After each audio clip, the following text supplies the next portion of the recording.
Ningol Chakouba da Ningol là ni chưa mà quay kia.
Ningol Chakouba ni ama ditumis na happy Ningol Chakouba mayam aro ngangai hugat matam dani hugat je pung taruk mit kam to pangam dri kana mai yingira ha ari yang ngo Ningol ke hauri ka si Ningol jimni papa na ke bi bata fajare bobok te ne hore ne papa na ke bi pune heu ko wasam tare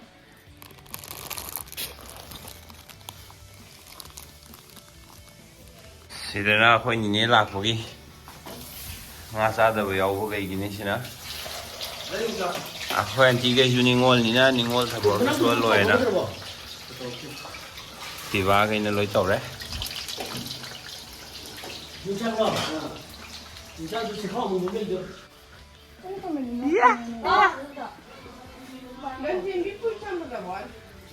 phải đấy lâu chính em mình đâu mới lui rồi lâu chính em bị sự kia đấy thằng chú papa kia biết cái này có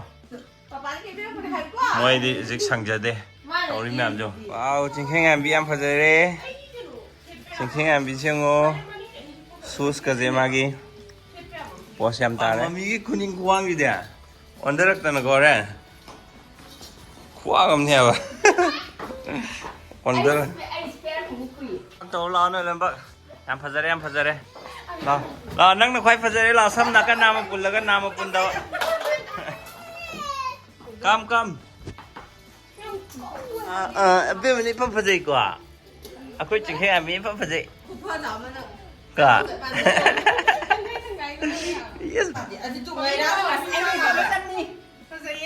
phải đấy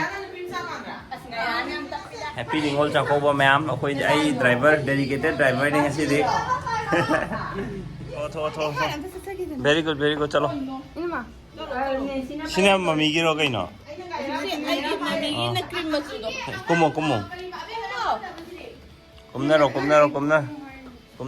henjang hao no charo henjang Dakhina em poro ko haba ai noi ji yam lo be de noi ji kitang lo Này thì lupa sam mai nó thầm mầm nhỉ. Amma chỉ rất leo đấy, phong mà cả. Thế mà lậu, đang chơi lôi đó lậu. Vậy cái tao chơi đấy lậu chơi gì lậu. Cô chơi gì lậu hả bà? Very good. Mỗi mấy anh thì nó quá. Chakouba mà khá đi ngủ Chakouba. I'm coming heo. Ningol em lấy gì cả này hết. Bye bye.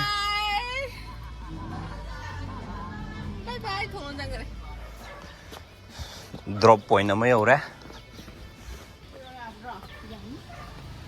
garden ne garden mami me yum ji jong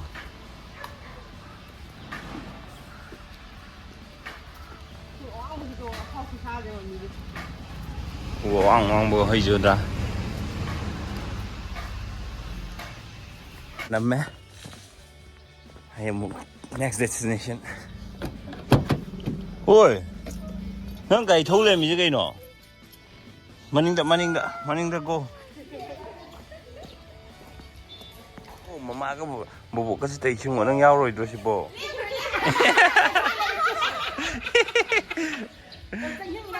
mà chia li pa gì này xe yang ngô xe 1 1 2 3 si tiếng ngô bên mà si tiếng ngô si ngày ra đi pa moro idro tu dia xe lấy rồi xe 1 2 bên mà si tiếng ngô 1 2 3 chắp chắn này yeah Aku driver loidri. Salah ya lo, tu loidri orang kau penting.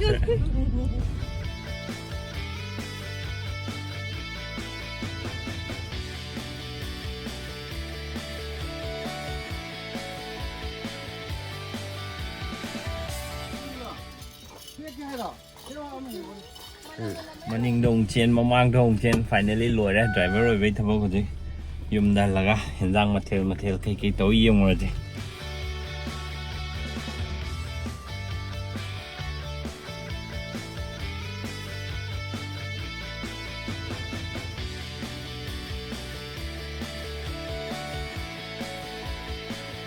คนนี้ปล่อยช่องยามเด้อpull up เนี่ยว่ะ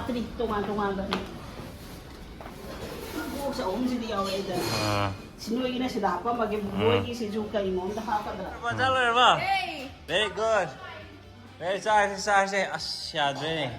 Lam lo ya to mara muwe noi. Phamda bya re. Very good. Material na ti yong ge. Kai material lo. Ai dang chi sa la. Kai nai mi driver oi ba sa la ga. Driver makan nei no oi je ka. Sa the kai sa de no. Sa de kai hiện sang no. 사리행 통과. 아버지는 또 갈라게요, 형제. 지난 사리행 통과. Yên nó đâu rồi bộ. 사리행님. Mà tung cay được ạ. Anh như thế này. Một cái này chỉ phẩm này mấy. Hào quá. Cái đó người ta nó tìm mày. Môi mà tài đi cái đấy nó yêu đi mày. Nè thế.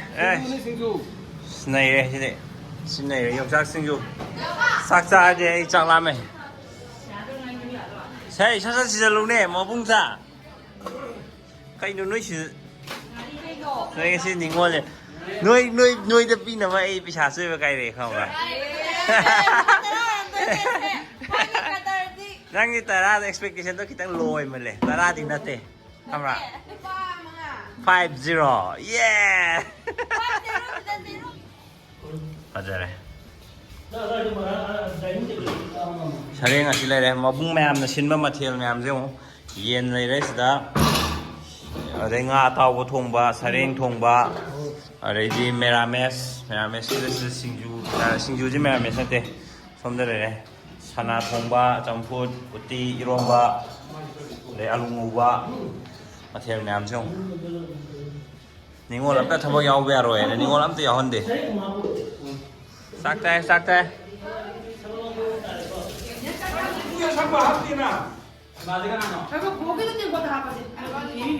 Matum ay ju matum mama promotion na do. Mahawenge.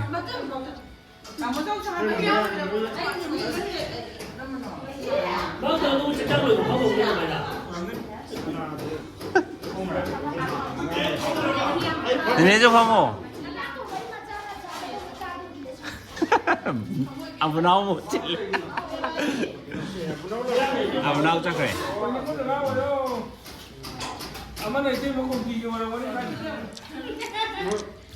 뭐야 버터비가 뭐는 너 삼바 꼬 조금만 쪼개고 꼬라 저러네.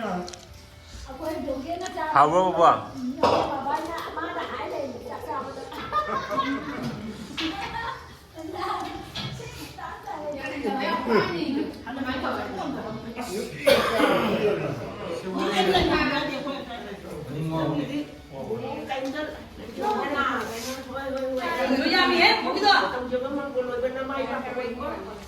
Ningol Chakouba Ningol là đi chưa mà quay kia. Aku Ningol là đi chưa mà tôi đi ra.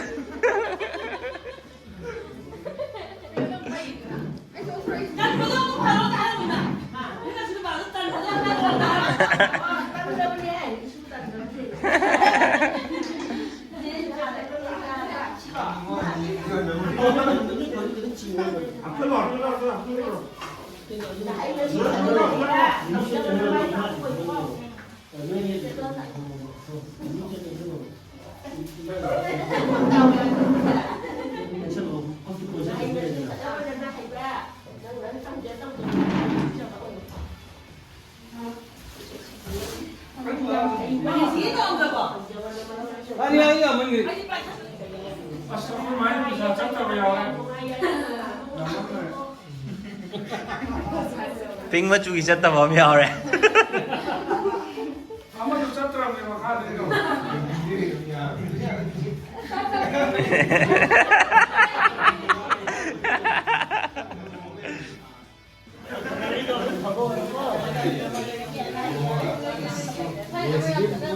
마트비 이거 보낼게요.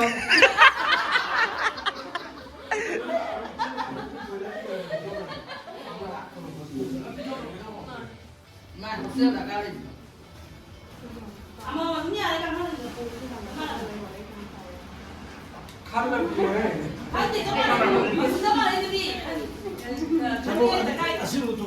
해줘라. 더블로 시간로.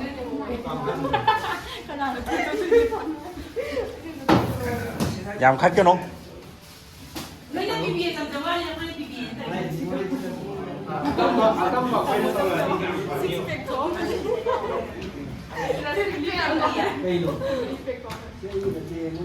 Family man rồi quay nè đồ tham ra. Family man rồi đi family pet thốt tao à.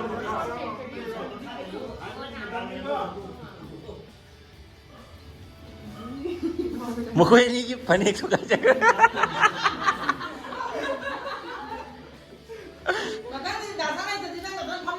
잘못 적은 이 하면 다. 어른 농장을 해. Mỗi xe tôi làm phăm bên này. Xe tôi lấy phăm bên siêu. Hắn cái gì đó mà nhìn được phăm này. Ningol là hắn lấy đẹp.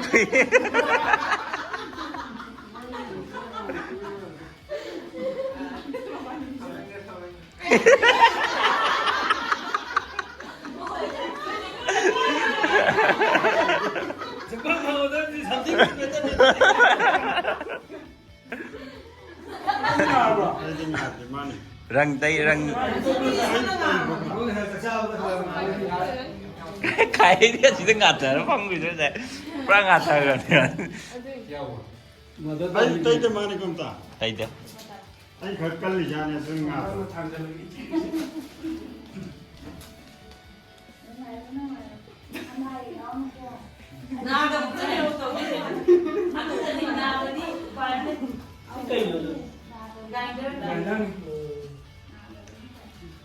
grinder je phai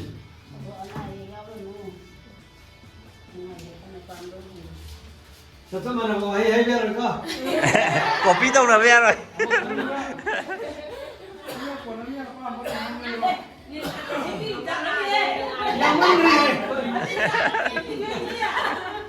Nói như ngày tao có tâm đi con xe.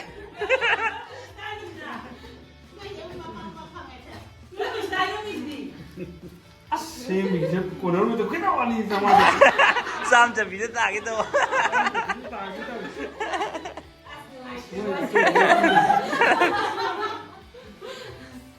박세는 그러니까 이거 뭐에 대해서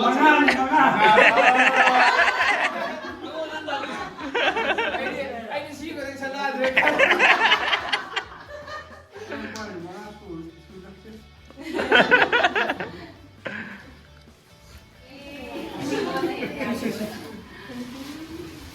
야대거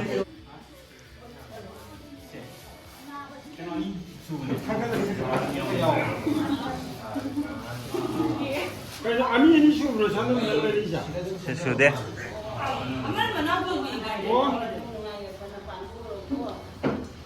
뭐나도는 가이들. 진짜 호스텔 기니네 진짜 스페셜이네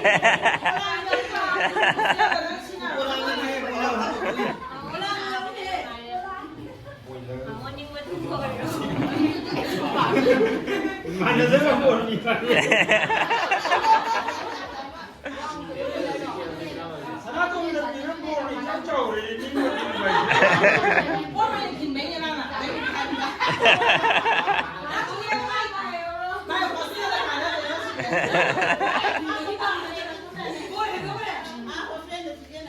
마신기우고 왔단 말고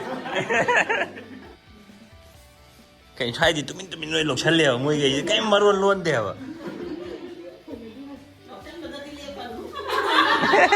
còn tiền gì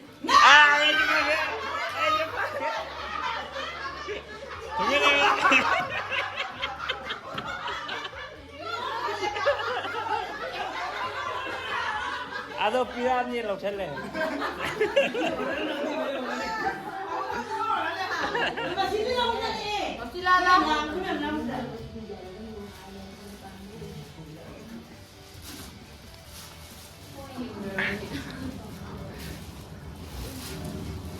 video không cần video đi luôn cái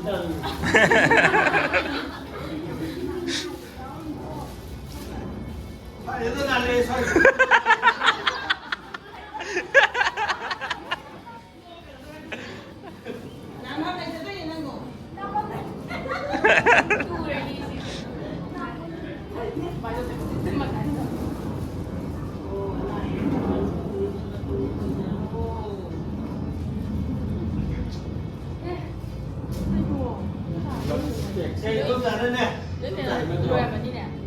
vào vị trí đây nè cái thằng này kia trong đây này mấy to mà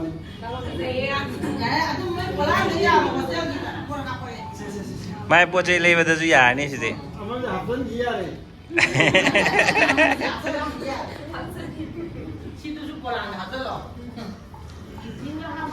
xe của mấy cậu dư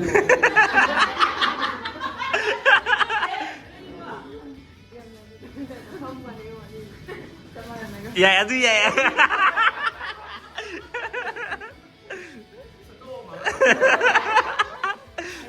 satu wahab chân kìa các cái lần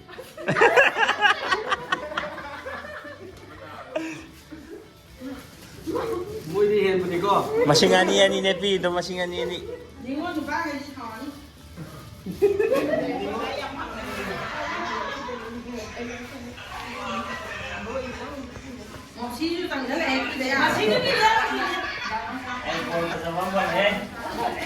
meriah kan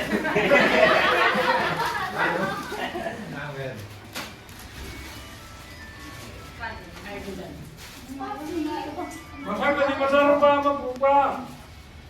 lao mà hay duri ini tu ini hay không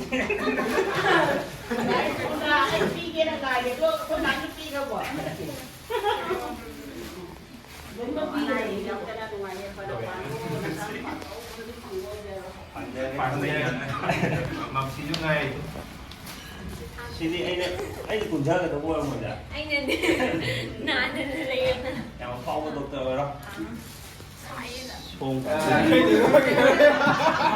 lupa mangan atro ini nama saya asyik hidup pindah Saya punya haji kamu satu di bawah Chakouba. có ý nói xin mui dân cái này này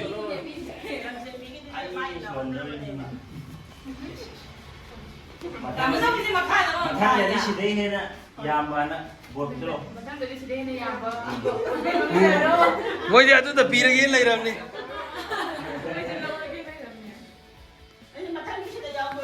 Rồi.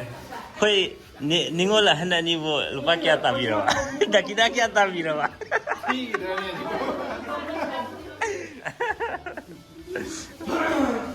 Sina post Dakhina ni situ imanya.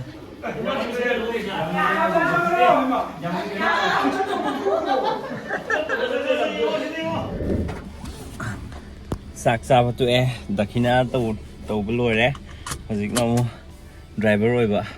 Khoi mi hoi lâu bông sẽ lùi cái.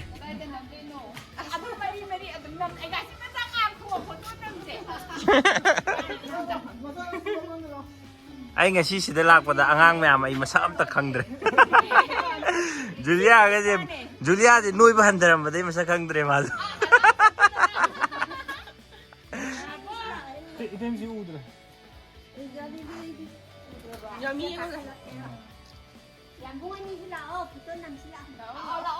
Asia mo nga ni Jijo masak chung ang khang rồi. Somehow hindi British na kano tawag kanda hala kanda Matanggi driver oi bani jilai di. nursing maharaj ki sama suthi ana di kar ta gi kang bugi setal me ne Si wari ma'am jina ni tai pa chu thek ki matang ni ni tai pa chu thek koi je kai no. Hana. Matang. Driver oi ba matung da sina last ne hojik lâu chạy đi lâu rồi halak pada di nasi ki driver ki pham da ai pothar ni chat chi bye bye to bye shin matio 1 2 3 video driver ki pham da ki di potha ba ya đấy lâu rồi đấy yum da thing ji lo Dakhina ji lo yes wow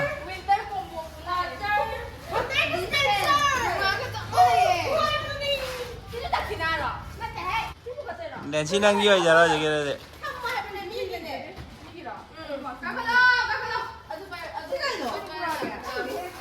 Em